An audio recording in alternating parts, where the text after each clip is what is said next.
13 juin 323, pour les Grecs, c'est le 28e jour du mois de Skyrophorion, dans la 114e Olympiade, Alexandre meurt à Babylone. Voilà, c'est une date. C'est une date précise. C'est une des seules dates précises de l'Antiquité grecque.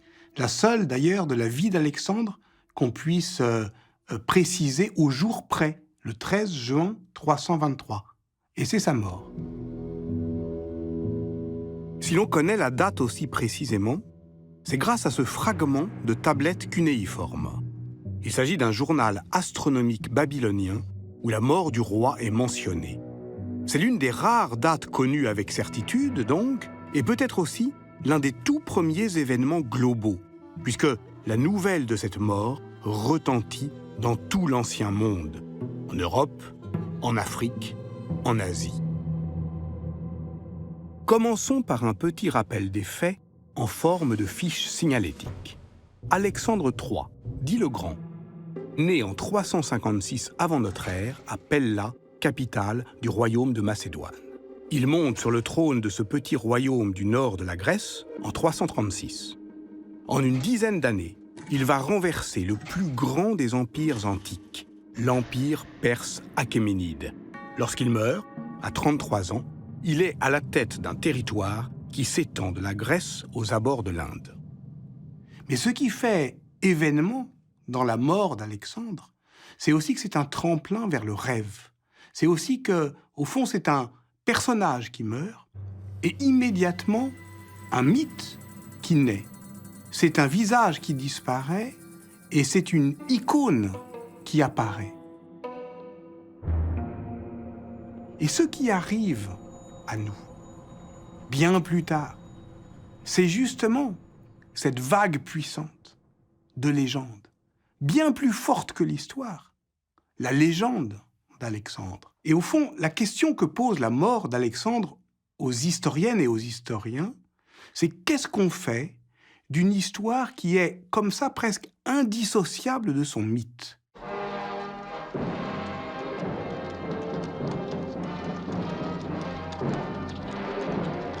Lorsque Hollywood s'empare d'Alexandre, c'est un imaginaire très ancien qui se rejoue. Un imaginaire dont la tradition remonte à 23 siècles. De l'Antiquité à l'époque moderne, le roman d'Alexandre est en effet le best-seller absolu de la littérature européenne et moyen-orientale, toutes langues confondues. C'est une grande épopée en vers qui se développe sous la forme d'un buissonnement de traductions et d'adaptations. Il y a un roman d'Alexandre grec, un roman d'Alexandre syriaque, un roman d'Alexandre français, un roman d'Alexandre perse, etc. Le héros y subit 1000 métamorphoses au gré des versions. Blond, brun, barbu, imberbe ou moustachu. Il manipule une lance, un arc, un cimeterre. Mais tous ces romans d'Alexandre se rejoignent sur le registre du merveilleux. Alexandre explore le fond des océans. Alexandre monte au ciel sur un char tiré par des griffons. Alexandre rencontre la tribu des hommes sans tête. C'est comme si, finalement, la part du rêve dans cette aventure, les historiens ne devaient pas la récuser, mais la prendre, la comprendre, la prendre avec eux. Pourquoi ? Eh bien parce que l'aventure d'Alexandre, d'une certaine manière, elle ne s'explique pas sans la fiction, et elle suscite elle-même des fictions. Elle est incompréhensible si on ne comprend pas qu'elle est d'emblée fictionnelle. Dès sa naissance, la vie d'Alexandre est élevée au rang de mythe. Son père, le roi Philippe II de Macédoine, est supposé descendre d'Héraclès, tandis que sa mère, Olympias, le relie à Achille, le héros guerrier de l'Iliade. En plus d'apprendre le métier de roi, il étudie avec un précepteur venu d'Athènes qui s'appelle Aristote.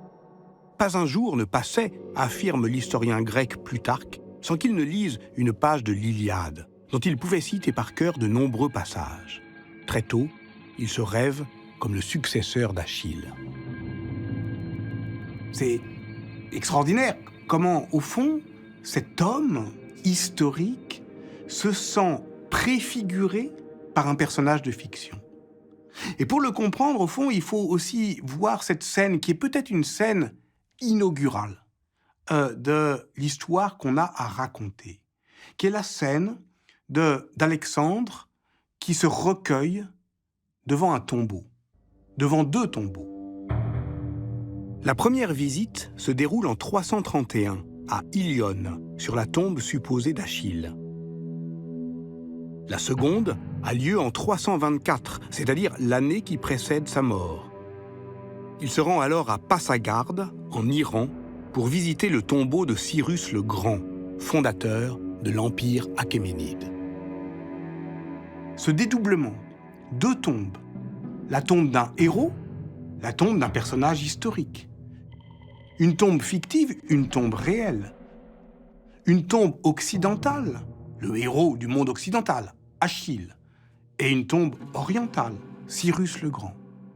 Eh bien, d'une certaine manière, ce dédoublement d'une scène originelle, il dit ce que va être l'aventure d'Alexandre, c'est-à-dire une aventure entre Orient et Occident, mais aussi une aventure entre fiction et réalité. Pour raconter cette histoire, du moins dans ses grandes lignes, on peut scander l'aventure d'Alexandre en 3 périodes. La première est celle de la stabilisation du monde grec. Philippe II, père d'Alexandre, mène une politique d'unification et de mise au pas de ces cités grecques rivales qui voient les Macédoniens comme des semi-barbares dont la puissance militaire les protège de leurs ennemis perses, mais les menace également. En 336, lorsque Philippe est assassiné dans des conditions mystérieuses, Alexandre poursuit sa politique expansionniste aux dépens d'Athènes et de Thèbes, allant jusqu'à faire raser totalement cette dernière pour punir ses velléités d'indépendance. Mais il veut aussi venger la mort de son père, qu'il attribue aux Perses. La deuxième phase, 334-329, c'est la phase de confrontation avec l'Empire achéménide. Elle est extrêmement rapide, elle est presque fulgurante. Il s'agit d'une chasse à l'homme. C'est-à-dire qu'Alexandre traque celui qu'il considère comme l'assassin de son père, Darius. Darius, 3e du nom, est probablement alors l'homme le plus puissant du monde.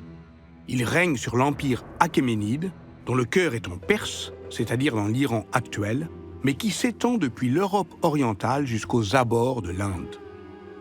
De 334 à 331, Alexandre s'empare de l'Asie mineure, de la Syrie, puis de l'Égypte. Comment expliquer la vitesse stupéfiante de cette conquête? Et d'ailleurs, s'agit-il bien d'une conquête? Longtemps perçu comme le vengeur du monde grec face à l'Asie, Alexandre apparaît aujourd'hui aux historiens comme une figure plus ambivalente. La progression de la conquête, eh bien, d'une certaine manière, elle doit moins à l'héroïsme de l'expansion guerrière qu'à la fascination, la séduction, qu'au fait que, d'une certaine manière, Alexandre s'immisce. Il s'immisce dans les pouvoirs en place. Exactement comme un virus, il s'installe au cœur du pouvoir et il les tourne à son profit. Une progression virale, donc, plutôt qu'une conquête, à proprement parler. Alexandre s'introduit dans les rapports de force régionaux et les manipule à son avantage. Très consciemment, il construit son propre mythe et utilise cette politique de l'image comme un instrument de conquête du pouvoir. En bien des endroits, il n'apparaît pas comme conquérant, mais comme libérateur. Et en particulier en Égypte, qui est sans doute à la fois le moment et le lieu clé de sa conquête. Pourquoi? Parce que l'Égypte a été conquise par les Perses. Et Alexandre apparaît aux yeux des Égyptiens comme leur libérateur, comme leur restaurateur. D'une certaine manière, il va se présenter à l'Égypte comme le restaurateur de l'ordre pharaonique. 332 est l'année décisive. Alexandre fonde Alexandrie en janvier, puis il abandonne provisoirement la poursuite de Darius pour un long crochet jusqu'à l'oasis de Siwa, dans le désert libyen. Les historiens n'ont pas toujours compris le sens stratégique de ce détour. Mais c'est à Siwa que la conquête d'Alexandre prend littéralement son sens. C'est là, en effet, que l'oracle du temple d'Amon lui annonce qu'il est pharaon et fils de Dieu. Alexandre ramène donc de Siwa une légitimité égyptienne et une nouvelle image, Alexandre pharaon, représenté ici sur un bas-relief du temple d'Amon à Luxor. C'est en entendant l'oracle d'Amon dans l'oasis de Siwa que Alexandre se convainc qu'il est fils de Dieu, qu'il a pouvoir sur la terre entière, qu'il est au bord du monde pour comprendre que son empire n'aura pas de limite. En octobre 331, le voici face à l'immense armée de Darius III à Gaugamel. L'écho de cette bataille se prolongera longtemps à travers l'iconographie orientale et occidentale du Moyen-Âge à l'époque moderne. Alexandre remporte finalement cet affrontement décisif et pénètre sans combattre dans Babylone. Darius meurt l'année suivante, Alexandre est désormais sans rival. Démarre alors la troisième séquence, extrême-orientale. Beaucoup plus lente, elle dure presque 5 ans, de 329 à 325. Alors que Babylone aurait pu être l'aboutissement de la guerre, Alexandre est à peine à mi-parcours. En 326, il pénètre dans la vallée de l'Indus, où il combat un roi indien nommé Poros.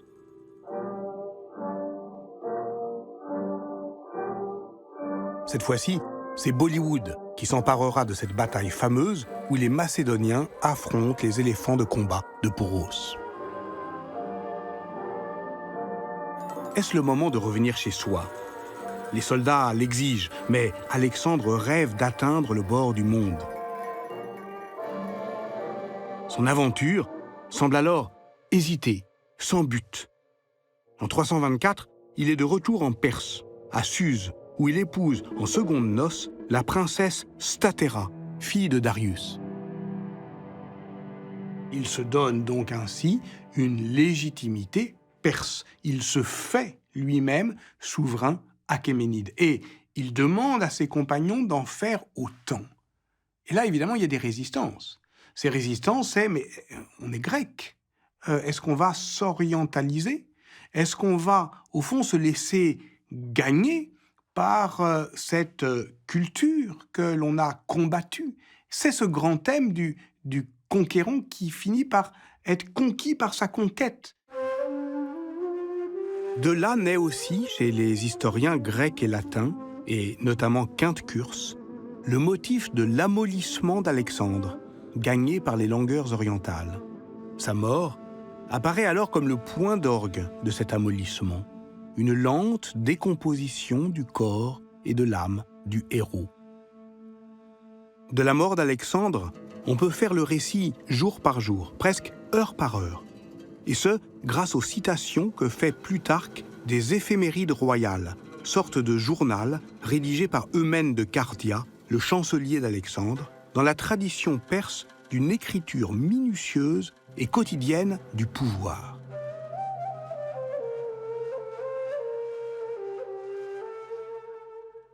Le 18 du mois d'Aésios, disent les éphémérides, Alexandre se coucha dans la salle de bain à cause de la fièvre. Et le texte continue ainsi, lentement, langoureusement, décrivant une mort silencieuse, presque douce. Le 25, il dormit un peu, mais la fièvre ne céda pas, et quand ses officiers entrèrent, il ne parlait plus. Le 28, vers le soir, il mourut.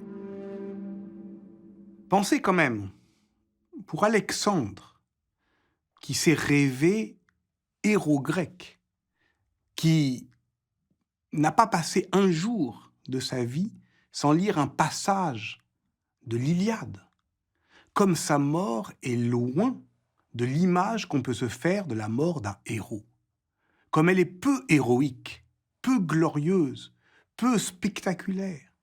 Rien n'est solennel dans cette scène. Il n'y a pas de dernière parole, il n'y a pas de testament, il n'y a rien d'autre que l'agonie, la mort et le désarroi. Ça va poser plein de problèmes. Alexandre est mort sans rien dire. Et alors que son corps sans vie repose au milieu de ses compagnons, une question surgit immédiatement. Que va devenir l'Empire ?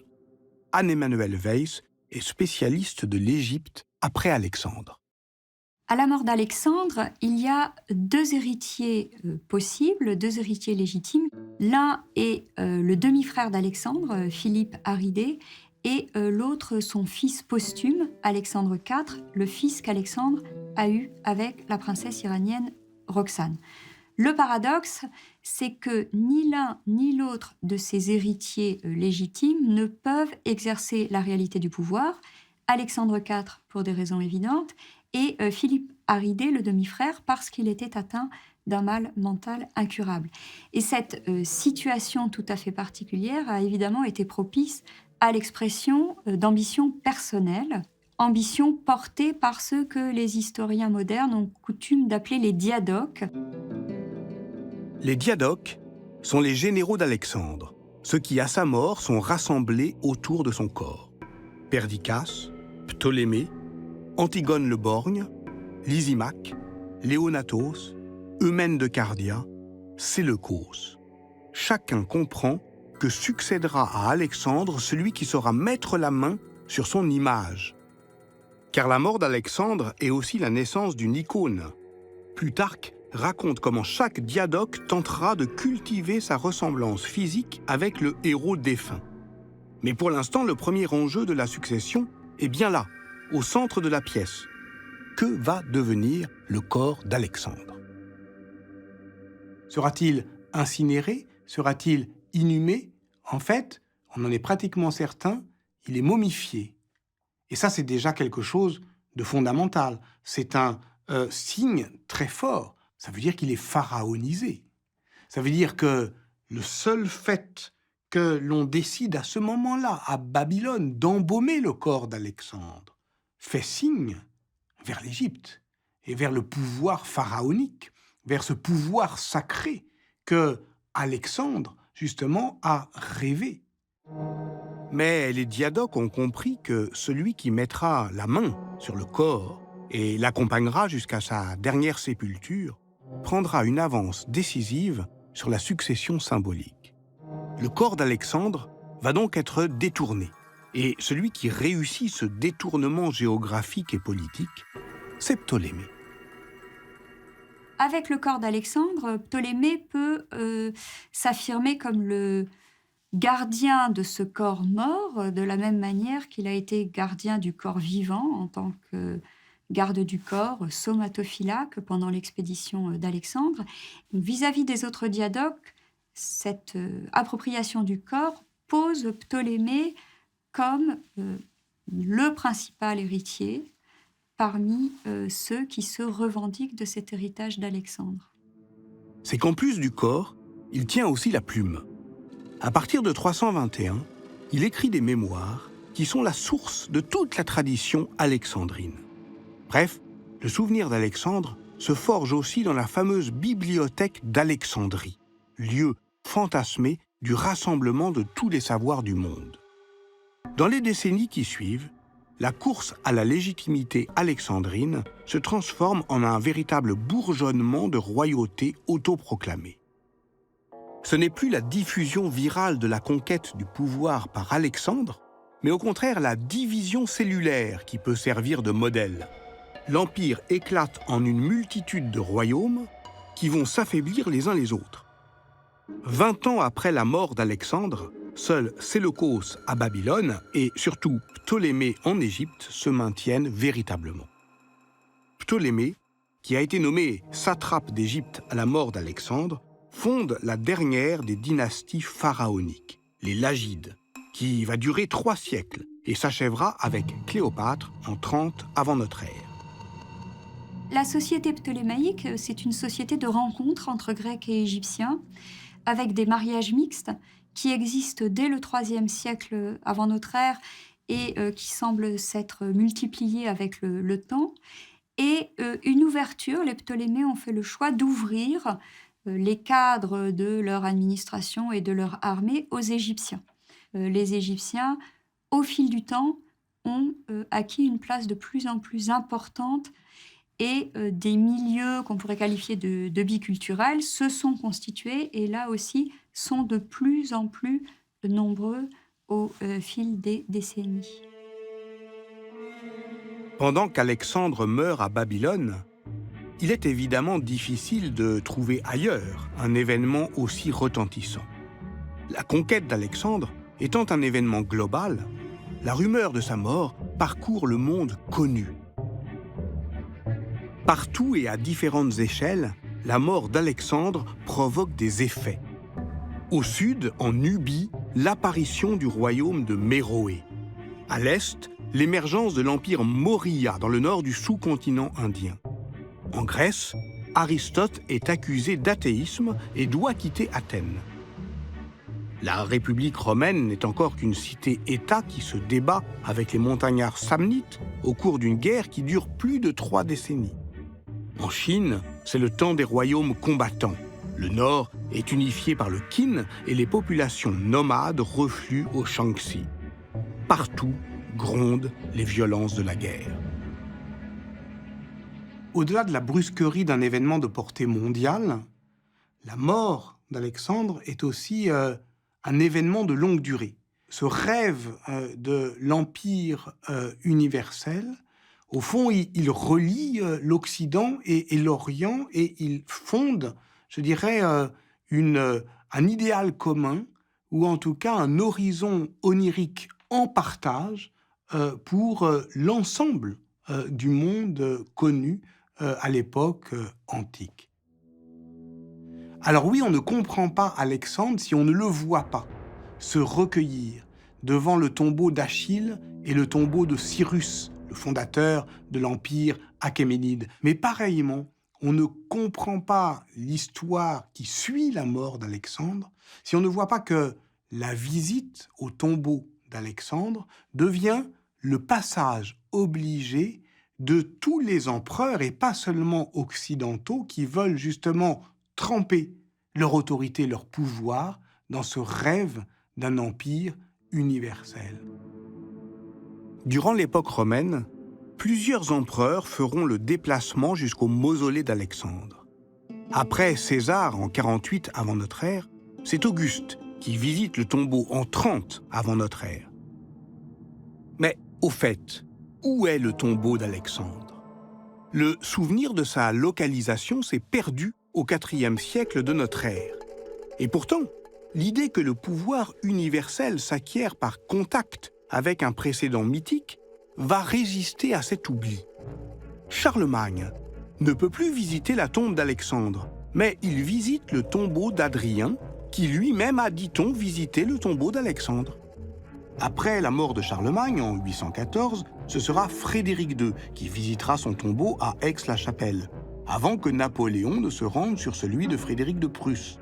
Quant au tombeau de Napoléon, aux Invalides à Paris, c'est Hitler qui le visite en 1940. Que vont chercher les bâtisseurs d'empire sur la tombe rêvée d'Alexandre? Vont-ils y chercher un songe de gloire ou un avertissement face à un pouvoir illimité qui trouve, d'une certaine manière, à son impossibilité dans l'inachèvement même de sa réalisation territoriale? C'est cela aussi, cette scène de la visite au tombeau. C'est à la fois un rêve de gloire et l'expression de la mélancolie du pouvoir, puisque cette aventure n'a pas de fin, puisqu'elle est inachevée. Elle ne peut être qu'achevée par le mythe, par la poursuite, au fond, de ce rêve politique. Et quel est ce rêve politique?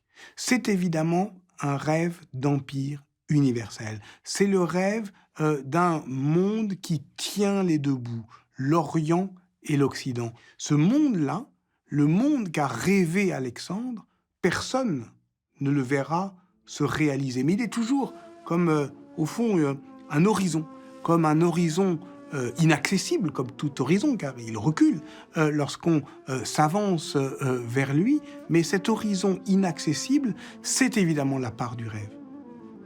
C'est au fond cette idée que d'Alexandre, on ne sait rien, sinon les rêves qui l'ont formé et ceux-là même qu'il a suscités.